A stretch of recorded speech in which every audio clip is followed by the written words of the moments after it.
ஜூலை 7 திங்கட்கிழமை. அனுகூலமாயிற்று. கர்த்தர் அவனோடு இருந்தார், அவன் போகிற இடம் எங்கும் அவனுக்கு அனுகூலமாயிற்று.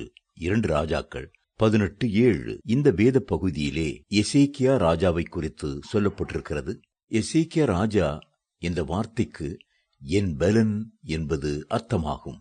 யார் யார் கர்த்தரை தம்முடைய பலனாய் தெரிந்து கொள்கிறார்களோ, என் பலனாகிய கர்த்தாவே உம்மில் அன்பு கூறுகிறேன் என்று சார்ந்து கொள்கிறார்களோ, அவர்களுக்கு எப்போதும் எங்கும் எல்லாமும் அனுகூலமாகவே இருக்கும். எசேக்கியா ராஜாவுக்கு கர்த்தர் அனுகூலமாயிருந்ததற்கு மிக முக்கியமான காரணம் என்னவென்றால், எசேக்கியா ராஜா மேடைகளை அகற்றி சிலைகளை தகர்த்து விக்கிரகத் தோப்புகளை வெட்டி போட்டார். 2 ராஜாக்கள் 18:4 என்பதே ஆகும். கர்த்தர் வெறுக்கிற பாவங்களுக்குள் கொடிய பாவம் விக்கிரகாராதனை பாவமாகும்.